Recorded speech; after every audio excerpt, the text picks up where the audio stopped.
My intellectual stimulation came from my father. Did he have dreams for you, for your future, and what you would do with your life? Yes, he left it to me to choose what I wanted to do, and he was not very happy when I left university after 2 years in order to become a journalist. But still, he accepted it. Where did you attend university? Vienna. In Vienna. Yes. I studied philosophy and history of art and history in general. What made you want to become a journalist? It did not make me desire. You see, when I was 19 years old, nearly 20, I left Vienna and went to Berlin on my own. I left the university. And since I had to fend for myself, I started looking for a job and got a job in a news agency. This was a semi-American agency, United Telegraph. And so my journalism started. And later on, I was invited by an uncle of mine who was a psychiatrist and living in Jerusalem in charge of a mental hospital. He was unmarried and alone, and we had always a very close relation. He was the youngest brother of my mother, and he invited me to Jerusalem to stay with him for some time because he felt lonely. He opposed the idea of Zionism, and he was more or less isolated within his community. Well, I went to Jerusalem and stayed with him for some months, and there began my attraction to the Muslim world and through them to Islam. What was your political and philosophical view at the time you came to Jerusalem? My political views were nil.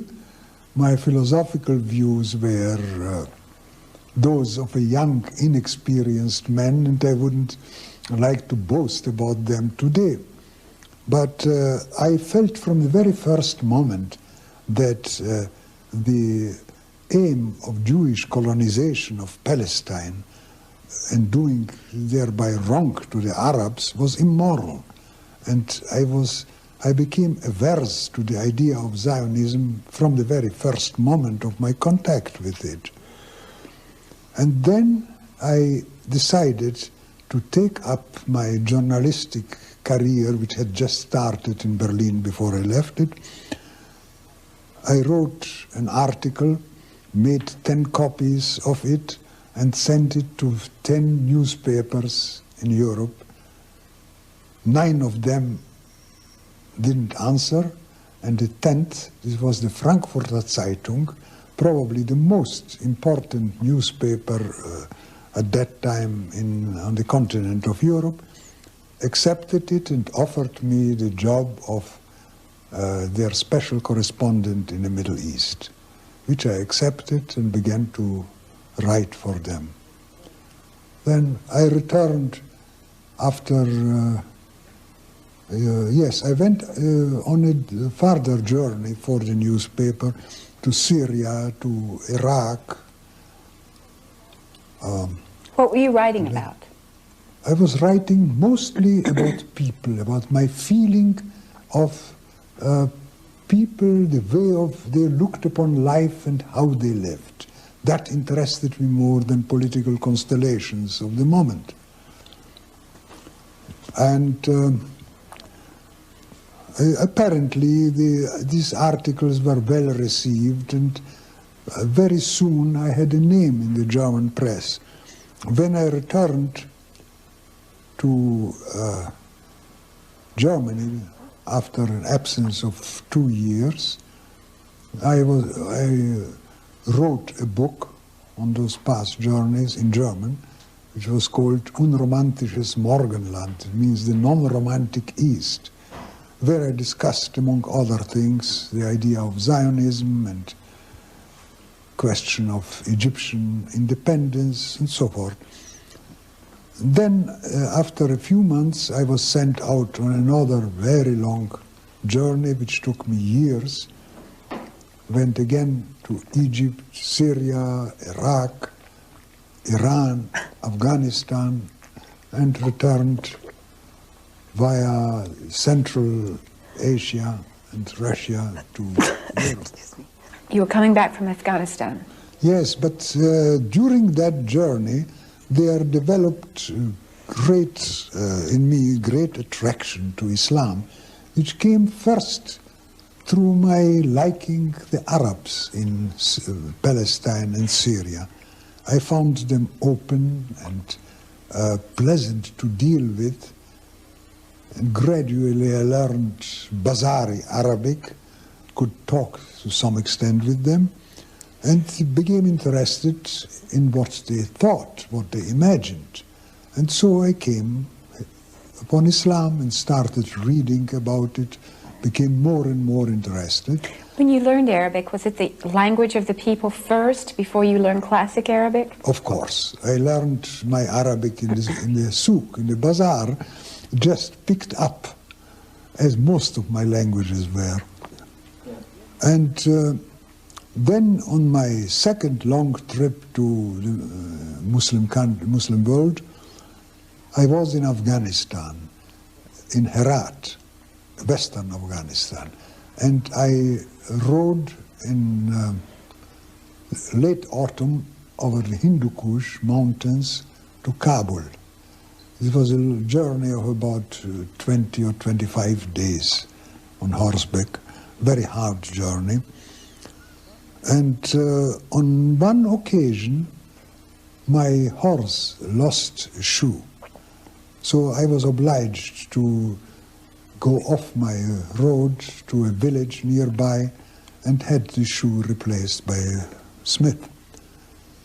It happened so that the district governor there learned of the visit of a foreigner and invited me to spend the evening and the night in his house. He was a very friendly man. At that time I spoke Persian fluently after nearly 2 years in Persia and in Afghanistan. So conversation was easy. We were sitting after dinner and talking about various things, and naturally we came to talk about Islam. And I spoke quite bluntly to him. I told him, "You Muslims are a very strange people. You have the best ethical guidance possible in the Quran. You had the best guide in your prophet, Muhammad. How is it that you have abandoned the ways recommended in the Quran and by the prophet and have fallen into such a decadence? Why are you acting in so many ways against the precepts of the Quran?" And so it went on discussing. At the end he looked at me and he said, "You are a Muslim." I was quite astonished and I said, "No, it never occurred to me to be a Muslim. I am not." He says, "Oh yes, you are a Muslim, only you don't know it. One day you will come to know it." And these were prophetic words. Later on, when I returned from that journey a few months later, I really became a Muslim. Could you describe for us the actual event of your becoming a Muslim and how that took place? Yes.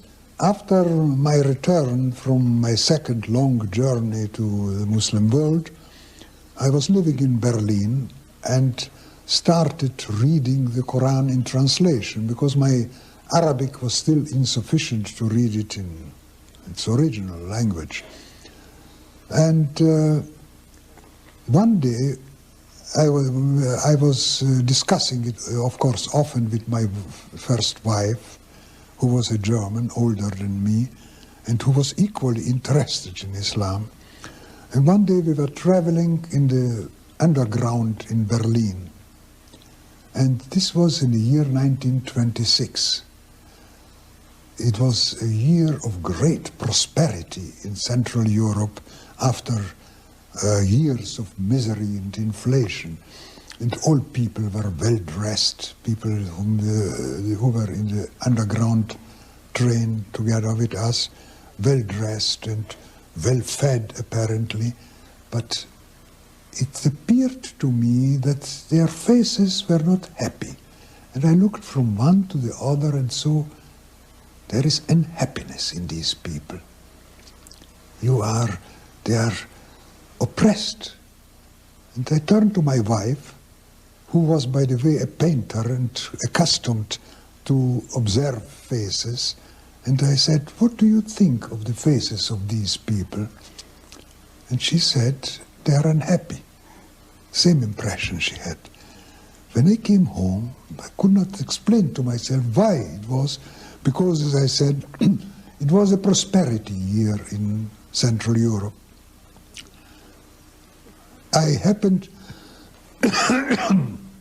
to find an open copy of the German translation of the Quran on my desk, which I had left before going out. And I took it up, and the first which my eye came upon was a surah, Al-Hakumu Takasuru, which in German is, "You are obsessed by," I'm translating it now into English, "You are obsessed by striving for more and more until you go down to your graves." Oh, you would, if you would but see it, and again, if you would see,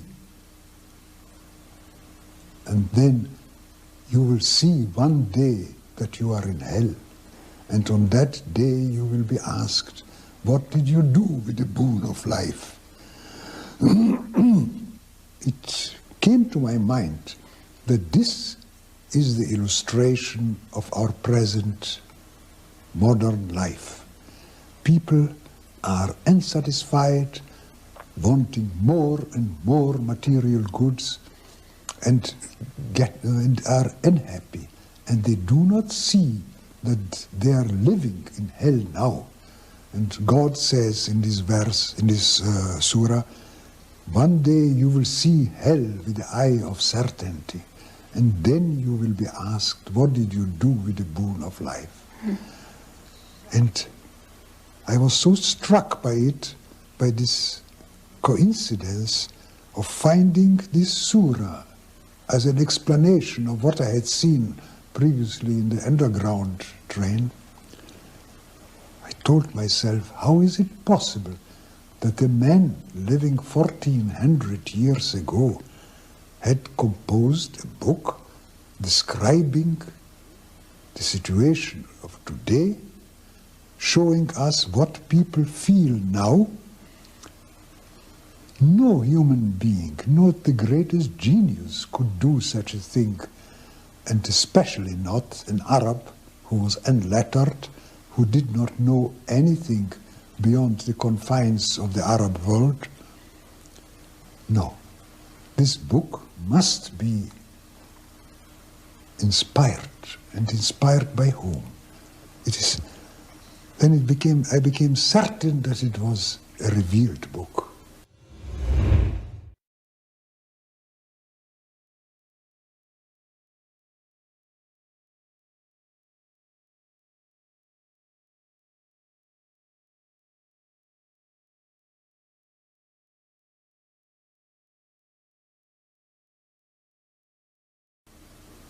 Next day, I went to the head of the Muslim community in Berlin, whom I had known superficially from before.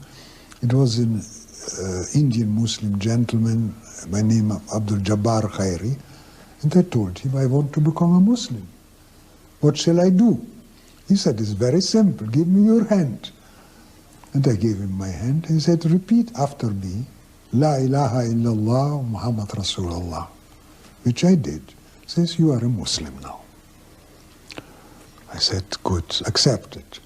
And then he said, wait, your name is Leopold, Leo, lion, lion. In Arabic it is Assad. let your name be Mohammad Assad. It never occurred to me before to change my name, but since he suggested it, I accepted it, and I said, let it be Mohammad Assad. And so I became Mohammad Assad from that day on. That was in September 1926. Thing that you knew intuitively that an Arab could not have intellectually... An Arab, anybody. Plato, if he had lived at that time, could not have composed a book describing the situation 2,000 years, 1,400 years later. No, not the greatest genius, Arab or non-Arab, could do it himself, by himself. And later I found in the Quran many such indications of wisdom which could not come from a human mind, you know. At that point, did it inspire you to go on to other things Islamically? Where did that take you at that point? Then I started learning Arabic, and some months later I went to Egypt, stayed for a time there.